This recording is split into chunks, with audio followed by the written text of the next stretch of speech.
Pois, meu amigo, se o povo brasileiro prestar um pouquinho atenção nas coisas que acontecem no Brasil, fica claro que nós vivemos em permanente campanha política. Tem eleições a cada 2 anos.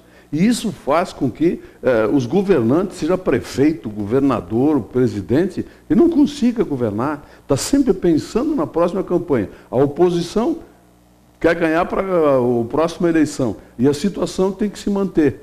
Quer dizer, é campanha permanente eleitoral. Como se governa desse jeito? É complicado. Eu tenho a impressão que uma reforma política ela está caindo de madura. Mandato presidencial de 5 anos, 6, sei lá, sem reeleição. Mandato de parlamentares também, 2 e não tem reeleição, né? Quem sabe com isso nós consigamos resolver isso. Olha, o Abraham Lincoln, quando ele conseguiu fazer a emenda número 13 lá nos Estados Unidos, na Constituição deles, que data lá de 1792, aproximadamente isso, e de lá para cá a Constituição deles só teve 27 emendas, a nossa já teve 80 mais ou menos, né? E ela é de 88 agora, né? Ele teve que comprar parlamentares para poder aprovar a abolição da escravatura. Aí então a imprensa leva a coisa no seguinte sentido, quer ver? O governo compra parlamentares para votar assuntos de seus interesses. Espera um pouquinho. O Abraham Lincoln votou um assunto que tratava dos interesses das pessoas normais, equilibradas dos Estados Unidos, que eram aqueles que queriam a abolição, contra aqueles que queriam continuar controlando aquele pessoal todo como escravos, que era o sul dos Estados Unidos. Mensalão do Lincoln nos Estados Unidos. O governo de qualquer país que tenha um parlamento que não seja todo ele do seu partido, e nós temos 31 agora praticamente no Brasil, imagina o que é coordenar todos esses interesses corporativos e porcorativos juntos. É complicado, não tem como. Ou nós fazemos uma reforma política, ou a política vai acabar com esse país. Nós vivemos em permanente campanha. Agora está lá o PT que fica no poder e o PSDB quer assumir, junto com o DEM. Aí os demotucanos querem assumir o poder e os petralhas não querem entregar. Os demotucanalhas querem e os petralhas não querem. Essa é a expressão que tem na internet. E nós continuamos pagando a conta. Até quando, meus amigos? Até quando o nosso parlamento vai ficar nessa lesma lerda e não vai fazer uma reforma partidária, política partidária? O Brasil precisa disso. Será que só eles não veem? A imprensa não vê? A grande imprensa não vê? Pô, está caindo de maduro, né? O comitê da Copa, representado pelo secretário de Turismo, Gilberto Durante, com os engenheiros e pessoal do esportivo, a Denise, da Secretaria de Turismo, a Raquel, fomos em 8 pessoas para a Arena na sexta-feira para visitar internamente os vestiários. São 4 vestiários, que tem 2 para visitantes, 2 para o time da casa, né? Os vestiários, como funciona o acesso ao gramado, enfim, a sala de imprensa, aquela área comum, né? Para verem aquilo tudo, porque a ideia é fazer com que a Montanha dos Vinhedos tenha tudo isso e que possa uma seleção vir para Bento na Copa do Mundo e usufruir daquilo que a FIFA exige, né? Então o pessoal foi lá, fotografou, viu, examinou como é a Arena do Grêmio, que ela é padrão FIFA. Vamos ver se o esportivo e a Prefeitura de Bento, o Comitê da Copa, conseguem, numa união, fazer com que a Montanha dos Vinhedos atenda a todos aqueles requisitos. Os motoboys, já tem a lei em vigor aí, para poder exercer como motofretista, mototáxi, eles têm que ter 21 anos, carteira de habilitação A há 2 anos, eles têm que ter placa vermelha e mais uma série de outros requisitos de acessórios, como mata-cachorro, aqueles negócio para proteger as pernas, né? Uma antena para proteger daquela linha que uns bandidos esticam de vez em quando, que chama cerol, está cheio de vidro, pode cortar o pescoço do motoqueiro, né? E mais, eles têm que ter um curso de preparação, de formação de 30 horas. Um curso que custa assim, R$170. Como eles vão fazer isso? Muitos não têm, não podem fazer uma coisa dessa. Eu já falei, em Porto Alegre tem cursos gratuitos para motoboys. Quando é que nós vamos ter em Bento isso aqui? Um curso gratuito para motoboys, para que eles possam se regularizar. E aqueles que estão irregulares e não fazem o curso mesmo de graça, que sejam retirados de circulação. É a norma, é a lei, é isso aí. Agora, que tem que se fazer cumprir? Tem.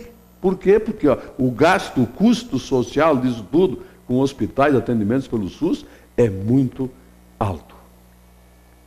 Como alto também é o custo para combate à dengue.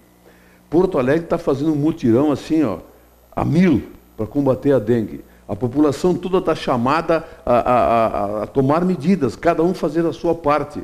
Aquele negócio de depósito de água, vasinho de flor, pneu, lata, aquela coisa toda, que armazena água limpa, que é o grande meio de procriação do mosquito da dengue, nós precisamos colaborar. A prefeitura toma a missão dela, a Secretaria da Saúde, mas a população tem que fazer a parte dela.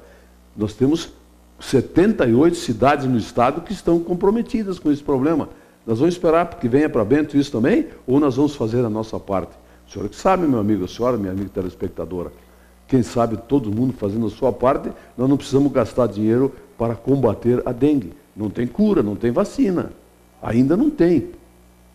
Nós temos que ajudar. O prefeito Guilherme Pazin vai estar hoje à tarde fazendo uma palestra no Hotel Viverone para a imprensa, convidados, enfim, a convite da ASCOM, Associação dos Construtores aqui da região dos Vinhedos, né? 18 horas lá na ASCOM, convidado pela ASCOM, no Hotel Viverone. Vamos estar lá para acompanhar, ver o que o prefeito tem para nos dizer depois de 2 meses no comando já do município de Bento Gonçalves. Futebol e o esportivo fez aquilo que pouca gente acreditava. Eu cansei de ouvir um noticiário esportivo dando o Lajadense como amplo e total favorito, assim, estava jogo jogado contra o esportivo. Bem feito para a cara deles, bem feito para a cara da imprensa. Um grande amigo meu da imprensa de Porto Alegre, o Felipe Gamba, da Rádio Gaúcha, me mandou uma mensagem no domingo de manhã, às 11 horas, dizendo que ele, na Gaúcha, dizia que o esportivo ia passar, que era o único que acreditava lá na Rádio Gaúcha que o esportivo iria passar. Eu mandei de volta para ele, dizendo que tomara que isso aconteça, porque seria muito importante para o esportivo e para nós aqui de Bento Gonçalves que isso acontecesse. E aconteceu. O esportivo jogou às 18h30 lá contra o Lajadense, lá no estádio deles, lá em Lajeado, e fez uma partida cirúrgica. Medida, foi calculada milimetricamente pelo Luiz Carlos Vinck. Olha, parabéns para o Vinck, hein? Colocar uma equipe em campo, como ele colocou, sai perdendo, e ele manteve o padrão de jogo do esportivo, acreditando que aquele time poderia, sim, até reverter o placar, e depois acabou indo para os pênaltis, e o goleiro fez umas defesas fantásticas lá. O esportivo passou e vai jogar contra o Internacional no domingo, aí em Caxias do Sul, na semifinal, para decidir quem vai para a final do Campeonato Gaúcho. Olha, agora há pouco, daqui a pouquinho, aí o Buda vai falar um monte sobre isso no Esporte na TV, né? Mas acho que o esportivo tem que fazer uma caravana de torcedores para botar um monte de gente lá no estádio do Caxias. Ontem tinha Grenal, a torcida internacional foi em pouco número lá. O Grêmio lotou tudo que tinha, mais um pouco, que tiveram que abrir. A torcida do Internacional deu pouquinho, né? Fazer o quê? 11 mil e poucos telespectadores num jogo de futebol, num Grenal, importantíssimo para a torcida do Internacional, 11 mil e poucos. Tomara que nós consigamos colocar com o esportivo, que é uma atração sem dúvida na Serra, nós conseguimos botar pelo menos uns 20 mil lá, 15, 20 mil. O esportivo vai dar trabalho para o Internacional, que o Grêmio não deu ontem, certamente. E falando no Grêmio não deu, ontem o Grêmio foi um pouco menos que ridículo naquele Grenal de ontem. Nitidamente o Grêmio estava jogando porque tinha que cumprir carnê. Só o Internacional jogou futebol ontem. Só. O Grêmio entrou em campo, cumpriu o carnê, perdeu de 2-1, achou um gol de pênalti lá, que foi, como foi também o pênalti contra o Grêmio. Quer dizer, um jogo que não deveria nem ter acontecido. Não sei nem por que se faz esse tipo de coisa aí. É uma tabela do Campeonato Gaúcho, é esdrúxula. Quando um clube está disputando Libertadores, seja o Internacional, seja o Grêmio, seja o Caxias, o Juventude, o Esportivo, não importa quem, Ele tem que estar licenciado do Campeonato Gaúcho. Esquece, o Campeonato Gaúcho não leva a lugar nenhum. Simplesmente uma flautinha aqui, muito pequenininha até. Só isso, nada mais. E o desgaste dos jogadores é intenso.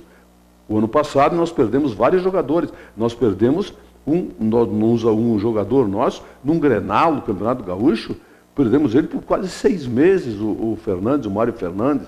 Perdemos o Kleber no jogo do Campeonato Gaúcho pelo ano inteiro, praticamente, de maio até dezembro. Perdemos, e ainda não voltou. Vai fazer 1 ano que perdemos um jogador que custa caro como o Kleber. Então, não dá, não pode colocar um time para disputar um campeonato que pode levar a isso.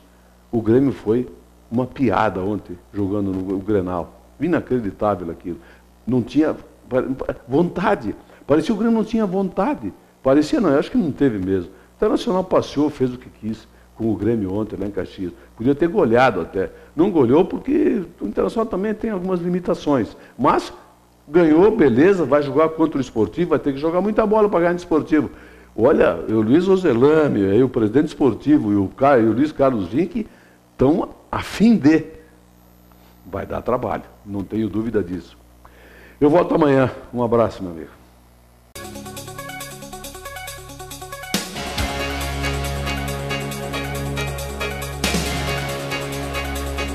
Opinião.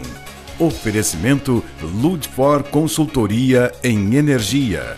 www.ludfor.com.br